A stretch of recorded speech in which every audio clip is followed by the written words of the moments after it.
Nah, kesempatan pagi ini saya akan berbagi sharing dengan saudara sebuah pengajaran firman Allah yang pagi ini saya berikan judul kekafiran.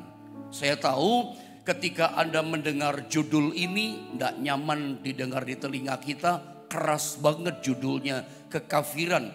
Tetapi tujuan saya menyampaikan judul ini tentang kekafiran. Kekafiran itu bicara cara hidup. Cara hidup yang kita lakukan dalam keseharian kita. Kekafiran bicara tentang perbuatan kehidupan kita sehari-hari. Karena gini, sangat mungkin status kita sebagai orang Kristen, tetapi cara hidup kita tidak secara Kristen. Itu Alkitab katakan, itu kekafiran gitu. Status kita orang beragama, percaya kepada Tuhan, tapi hidup kita tidak menunjukkan kita orang yang percaya kepada Tuhan. Itu pun sama Alkitab disebut kekafiran. Mari kita akan berangkat belajar tentang yang namanya kekafiran. Jangan sampai ada dalam kehidupan kita dari Matius pasal 6. Nah, tujuan saya sebetulnya latar belakang menyampaikan sebuah judul tema firman Allah yang cukup keras, kekafiran. Tujuan saya sederhana saja saudara ya. Untuk kita sama-sama mengevaluasi, check and recheck gitu ya. Hidup kekristenan kita. Jangan sampai cuma hanya status saja Kristen di KTP gitu ya. Mengevaluasi cara hidup kita, mengevaluasi apakah benar kekristenan kita itu kenal Tuhan. Gitu loh maksud saya. Apakah betul kita itu orang Kristen yang berkualitas secara percaya kita betul-betul kepada Tuhan. Kristennya istilahnya Om Kris Biantoro almarhum, Kristennya Kristen tenanan kata orang bahasa Jawa. Kristennya sungguh-sungguh, bukan cuman Kristen-Kristenan gitu loh. Kristen tapi terbukti tidak berkualitas, gak betul-betul percaya, penuh kekhawatiran, penuh kebimbangan. Nah itu maksud saya, kekafiran ini maksudnya judulnya adalah mengevaluasi hidup kekristenan kita. Berkualitas gak kekristenan kita, percaya kita, pengenalan kita bagaimana, punya kualitas enggak. Kita mulai berangkat dari Matius pasal 6 saudara ya, ayat 31 sampai 33. Seperti biasa kita akan baca bergantian masing-masing satu ayat saudara ya. Saya ayat 31, Anda 32, 33-nya sama-sama ya.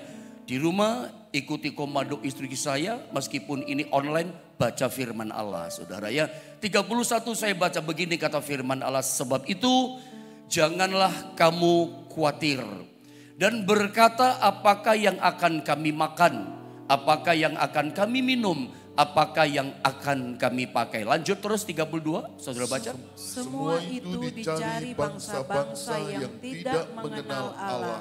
Akan tetapi Bapamu yang di surga tahu bahwa kamu memerlukan semuanya itu. Ayat 33 bersama-sama kita membacanya 2 dan 3. Tetapi carilah dahulu kerajaan Allah dan kebenarannya, maka semuanya itu akan ditambahkan kepadamu. Baik, sebelum saya coba terangkan jelaskan Matius 6 ayat 31 sampai 33 yang menurut saya ayat ini familiar di telinga kita, saya mau berangkat dari statement ini dulu. Lihat gambar yang pertama yang saya coba sodorkan kepada Anda. Lihat statement ini.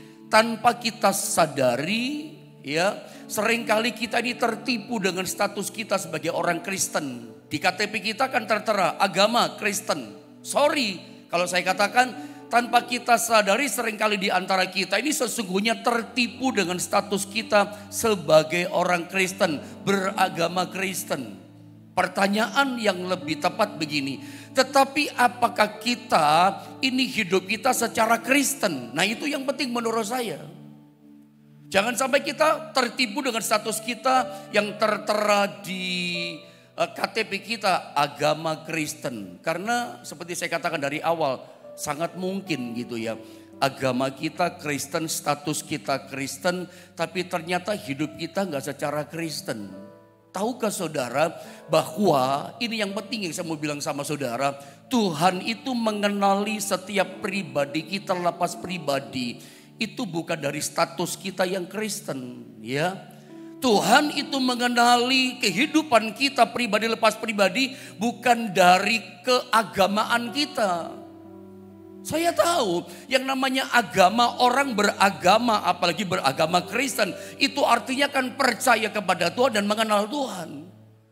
Tetapi Tuhan mengenal pribadi kita itu bukan dari status kita dan keagamaan Kristen kita. Saya tidak bicara agama di luar Kristen, tapi saya bicara khusus keagamaan kita. Status agama kita kan Kristen di KTP. Tapi saya mau ingatkan tegas-tegasan, keras-kerasan dari awal. Bahwa Tuhan tidak mengenali pribadi kita sebagai umatnya. Kamu anakku, Tuhan kenali kita. Itu bukan dari status keagamaan Kristen kita. Lalu dari apa pendeta? Dari kehidupan keseharian kita.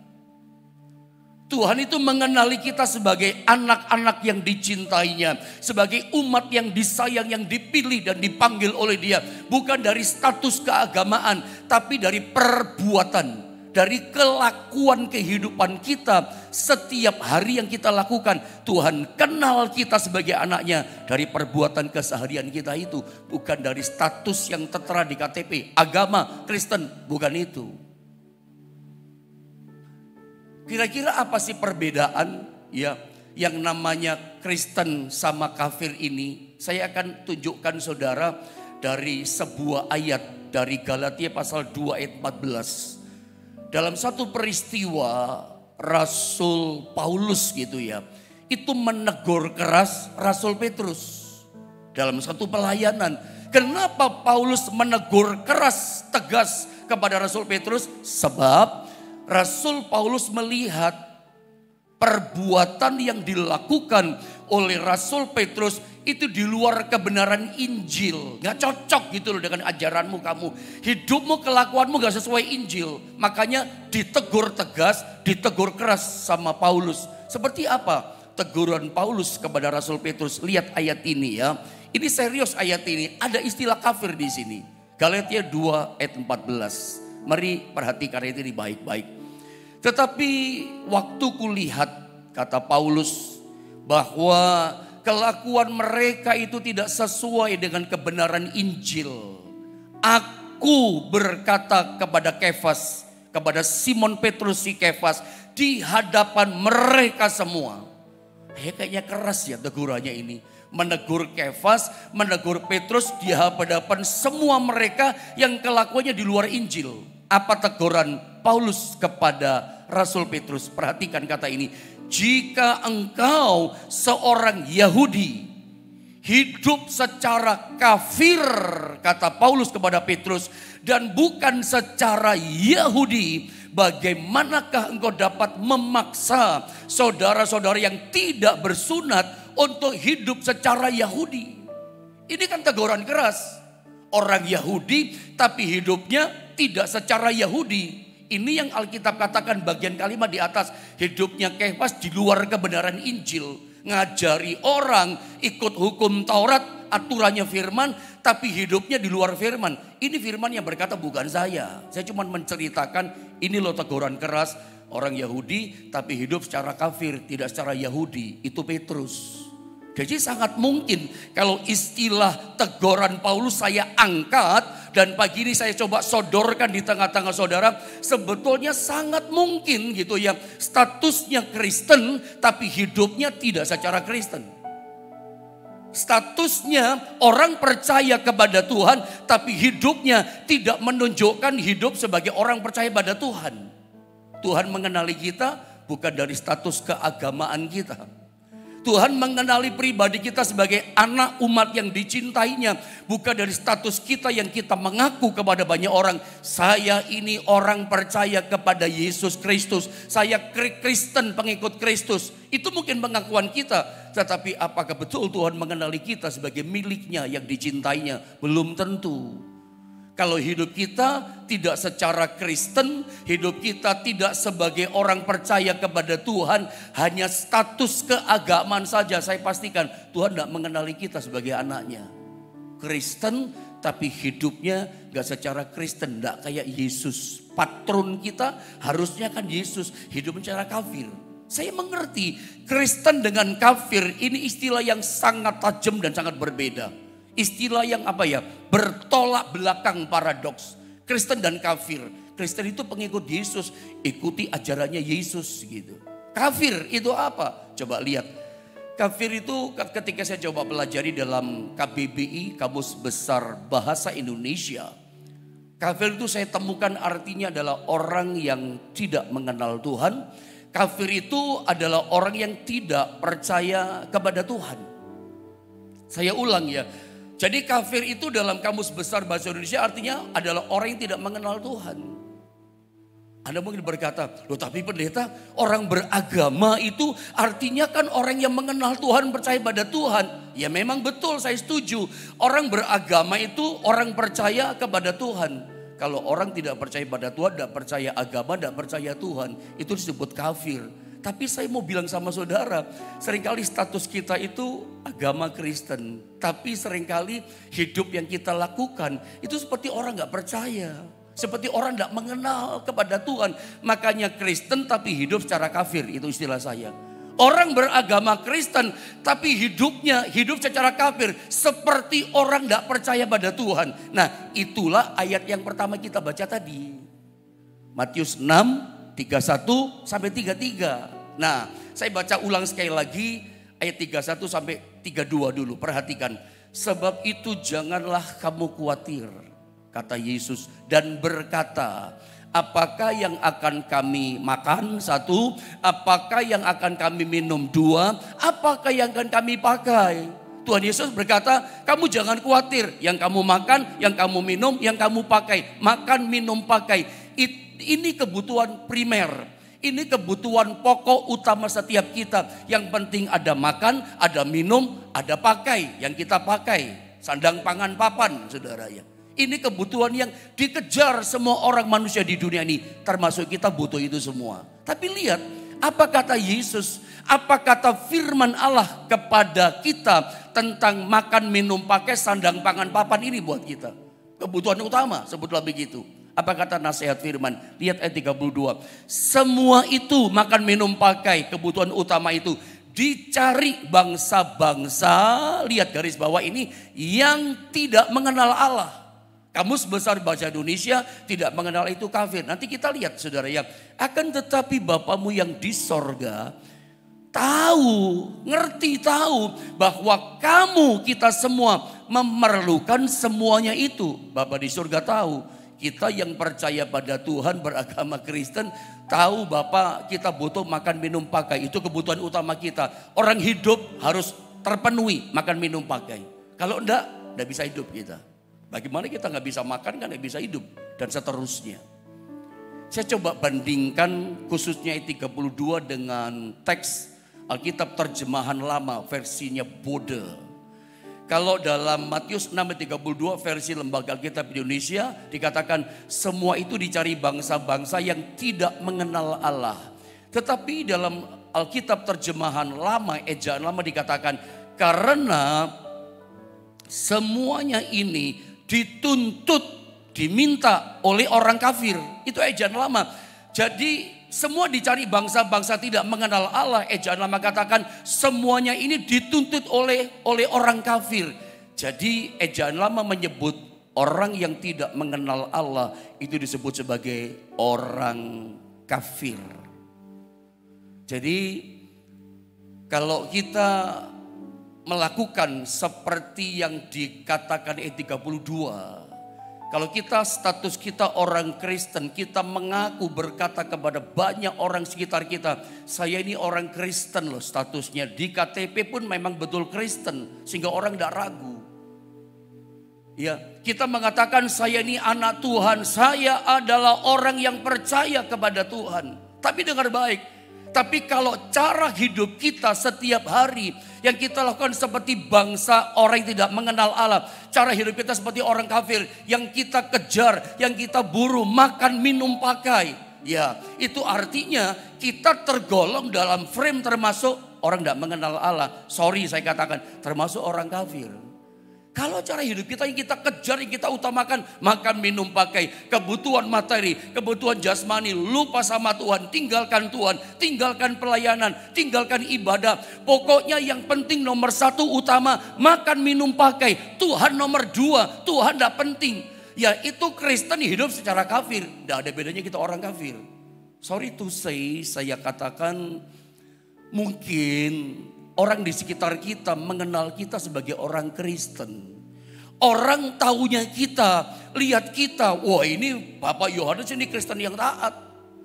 Kristen yang serius, Kristen yang sungguh-sungguh. Orang sekitar kita yang kenal sama kita mungkin menilai kita sebagai orang Kristen kalau dinilai nilainya 90. Bukan 11 apa 5, bukan saudara ya. Nilainya 90, Kristen yang top ini. Dari 0 sampai 190 loh nilainya. Orang sekitar kita kenal seperti itu. Berarti Kristen yang saleh ini Bapak ini. Kristen yang sungguh-sungguh ini. Kristen tenanan, bukan Kristen-Kristenan. Kristen yang saleh, taat, setia, tekun sama Tuhan. Sehingga di mata dunia, di mata orang, kita dikenal sebagai orang Kristen yang saleh dan taat. Tapi bagaimana di mata Tuhan? Loh itulah yang penting. Jangan-jangan di mata Tuhan, Tuhan berkata, aku enggak kenal kamu gitu. Di mata dunia kita dikenal Kristen yang bagus 90 nilainya. Di mata Tuhan nggak ada nilainya. Kenapa? Karena kekristenan kita cuma status saja. Keagamaan kita cuma status Kristen. Tapi cara hidup kita sehari orang nggak tahu. Yang kita kejar, yang kita buru ternyata seperti orang nggak mengenal Tuhan seperti bangsa kafir. Apa itu? Hal-hal yang materi, makan minum pakai yang kita pentingkan, itu yang kita utamakan. Coba Anda lihat gambar berikut ini. Perhatikan baik-baik, berdasarkan Matius 6 ayat 33, sebentar saya bacakan ulang. Apa yang kita dahulukan atau kita utamakan dalam hidup ini, dalam hidup kita, sesungguhnya itu sedang menunjukkan kita ini masuk kategori kafir atau tidak. Kan ini indikasi kan. Mari kesempatan pagi ini saya ulang sekali lagi, saya mengajak setiap kita mengevaluasi, mengkoreksi kualitas keagamaan Kristen kita. Kita mengevaluasi kualitas percayanya kita kepada Tuhan dan pengenalan kita akan Tuhan. Apakah betul kita ini orang yang sungguh-sungguh percaya pada Tuhan? Tidak ada bimbang, tidak ada ragu, tidak ada khawatir. Sungguh-sungguh percayakah? Atau kita sungguh-sungguh mengenal Tuhan sebagai penyedia segala makan minum bagi kita? Anda kenal gak dia sebagai Tuhan yang gini? Selalu dia sediakan pertolongan, sediakan kebutuhan kita. Kenal gak Tuhan kita itu seperti itu? Karena cara hidup kita itu mengindikasikan dan menunjukkan siapa kita. Ini Kristen secara kafir atau Kristen yang sungguh-sungguh percaya mengenal dia. Kualitas hidup kita menunjukkan siapa kita. Makanya Matius 6 ayat 33 katakan begini. Tetapi kata firman nasihatnya buat kita pagi ini. Evaluasi buat kita. Tetapi carilah dahulu dikatakan kerajaan Allah dan kebenarannya. Cari dulu, ini bicara prioritas, ya. Ini bicara sebuah perhitungan, hitung-hitungan gitu ya. Tetapi carilah dahulu kerajaan Allah dan kebenarannya, maka semuanya itu akan ditambahkan kepadamu. Ini ayat mengajar seperti itu kepada kita. Tetapi cari dulu. Kalau kita bisa cari Tuhan, dahulukan Tuhan kebenaran kerajaannya, firman berjanji, Tuhan Yesus berjanji, maka semuanya itu makan, minum, pakai, materi yang kita butuhkan itu ditambahkan kepada kita, disediakan. Saya senang dengan kata ditambahkan. Nanti saya coba terangkan sama saudara. Yang kita butuh, yang kita punya ditambah. Ada mau nggak? Ada ingat namanya seorang raja yang usianya ditambah 15 tahun lagi, Raja Hizkia. Mau rezekinya ditambah, omsetnya ditambah, bisnisnya ditambah-tambah besar. Itu kan ditambah. Bagaimana cara hidup kualitas rohani kita? Harus cari Tuhan dulu, utamakan Tuhan. Karena begini kata Tuhan, kalau kita bisa mengutamakan cari Tuhan, justru yang kita cari itu mencari kita, ditambah-tambahkan sama Tuhan. Bapa menyediakan, kira-kira kita bisa nggak ya punya kepercayaan, pengenalan seperti ini? Kalau aku cari Tuhan utama, motivasi hati kita bersih, utamakan Tuhan. Cari Tuhan dulu. Lalu kita percaya tidak ada bimbang, takut, khawatir, cemas. Aku percaya semua yang kuperlukan ditambahkan oleh Tuhan. Atau kita bimbang, ragu. Betapa terlukanya hati Bapa di sorga menurut saya. Sedihnya hati Tuhan melihat kita anak-anaknya. Bapa di sorga sedih. Gitu ya.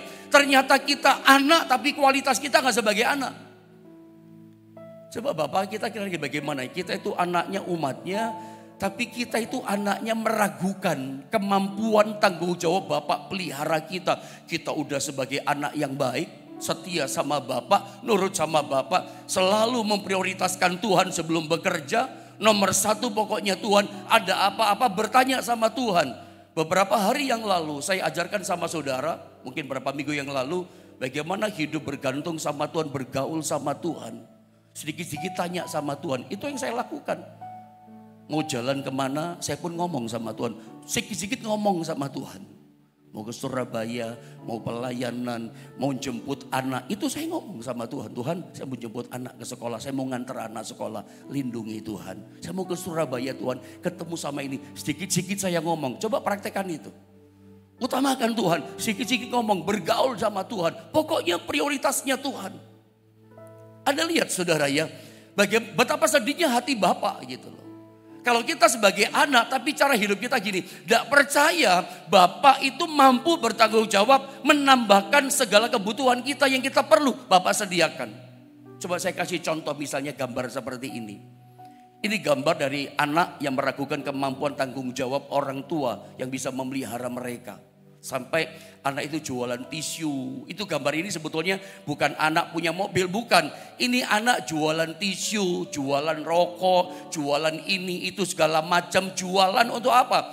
Untuk cari makan sendiri. Untuk memenuhi kebutuhan makan, minum, pakainya. Anak jadi tenang kalau dia bisa cari uang sendiri. Kenapa begini? Anak seperti ini gak percaya bahwa ayah ibunya, papa mamanya itu punya kesanggupan dan bertanggung jawab memelihara hidupnya.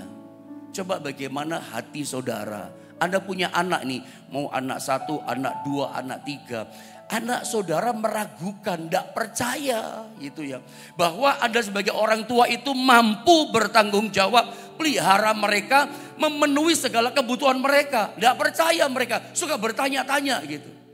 Sampai-sampai Anda lihat sebagai orang tua, saking tidak nyamannya, tidak percayanya anak saudara, kemampuan tanggung jawabnya memenuhi kebutuhan mereka. Sampai mereka kerja sendiri di jalanan, di lampu-lampu lalu lintas itu.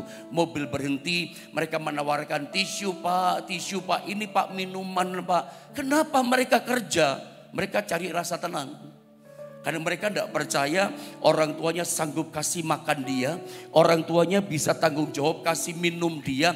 Dan kasih pakaian dia sampai kerja sendiri. Cari makan, cari minum. Memenuhi kebutuhannya. Sebab anak ini gak percaya kemampuan tanggung jawab orang tuanya.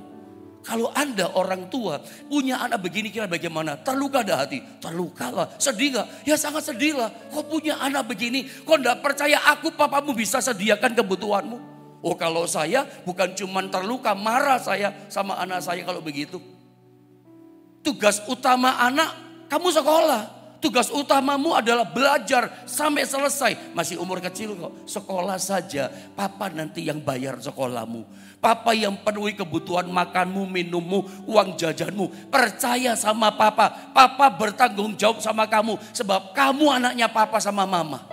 Tapi anak kita gak percaya. Waktunya sekolah malah kerja cari jual tisu tadi. Tidak yakin sama kemampuan kita. Terluka kan hati kita saudara ya. Saya cuma kasih analogi. Seperti itulah Bapak kita di sorga. Coba kembali kita lihat ayat 33 tadi. Atau lengkap saja ya. 32-33 biar clear ya. Matius 6, 32, 33. Semua itu dicari bangsa-bangsa yang tidak mengenal Allah. Makan, minum, pakai tadi.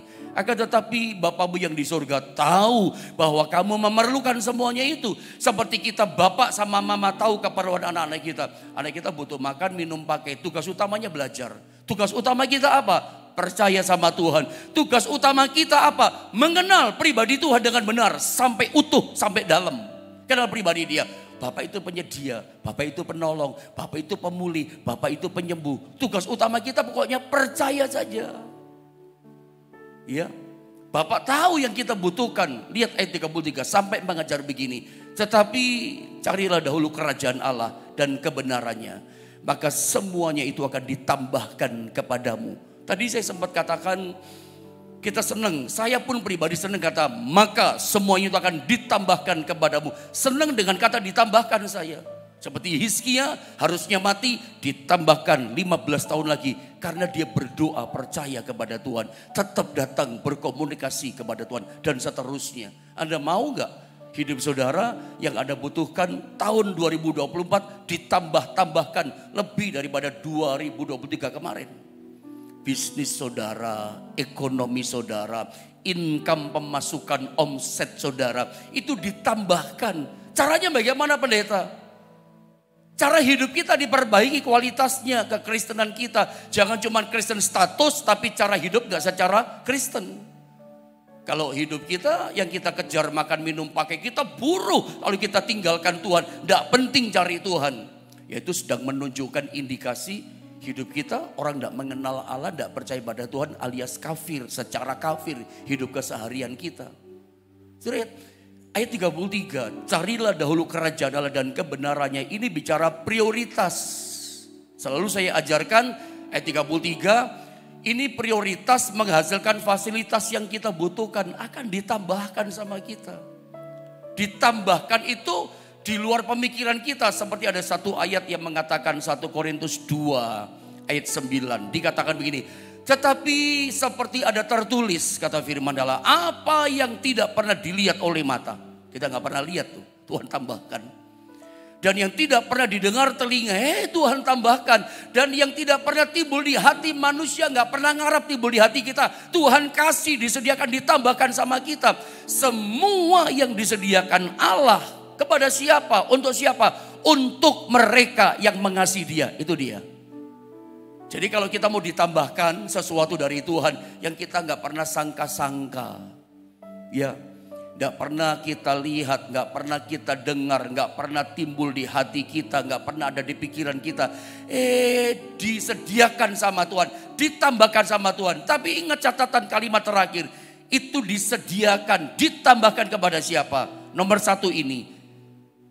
Bagi mereka yang mengasihi Dia. Anda mengasihi Tuhan gak? Mengasihi Tuhan itu bicara prioritas. Saya ingin mengajarkan saudara di 2024. Kuatkan rohani saudara. Kualitas pengenalan, kualitas kepercayaan kita kepada Tuhan itu harus jadi nomor 1 loh. Rohani itu nomor 1. Ilahi nilai kekal sorga itu nomor 1. Itu yang kita cari. Firman Allah itu utama buat kita. Hal-hal yang bernilai kekal itu di tahun ini harus jadi yang nomor 1. Prioritas. Seperti pagi ini contohnya, sebelum kita mulai bekerja, kita nomor 1 mengutamakan Tuhan. Duduk diam dulu di kaki Tuhan, dengar firman Allah, memuji dulu, menyembah dulu. Itu bicara prioritas, itu bicara orang yang mengasihi Dia.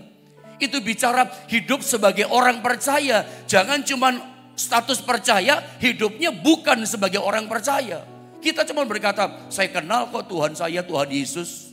Tapi hidup kita tidak menunjukkan indikasi sebagai orang yang mengenal Tuhan Yesus. Tuhan itu maha besar.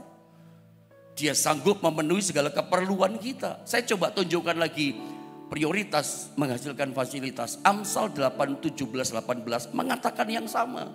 Saya baca ya. Aku mengasihi orang yang mengasihi aku. Ini bicara prioritas loh. Kalau kita mengasihi Tuhan, Tuhan mengasihi kita. Aku mengasihi prioritas, orang mengasihi aku. Ada dapat fasilitas, dikasihi Tuhan. Apalagi, dan orang yang tekun mencari aku, memprioritaskan Tuhan, akan mendapatkan daku. Ayat 17 itu berbicara prioritaskan Tuhan dulu. Kasihi Tuhan dulu. Tekun cari Tuhan, terus tekun tiap hari cari Tuhan. Jangan bolong-bolong. Meskipun ada di luar kota ini kan online. Anda tidak bisa bersekutu dengan Tuhan kan.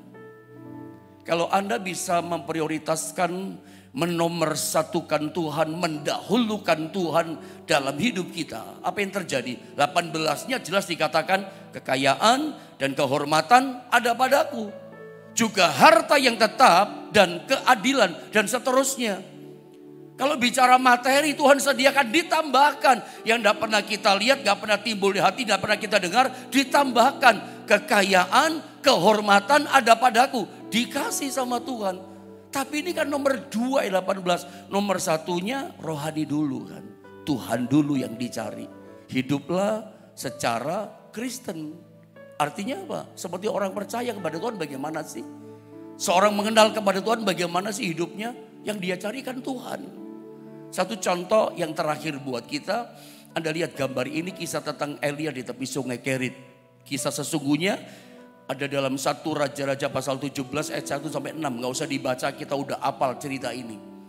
Ketika Musa menubuatkan kekeringan selama 3,5 tahun, itu kekeringan terjadi, rumput mati, gandum mati, semuanya mati hijau-hijauan.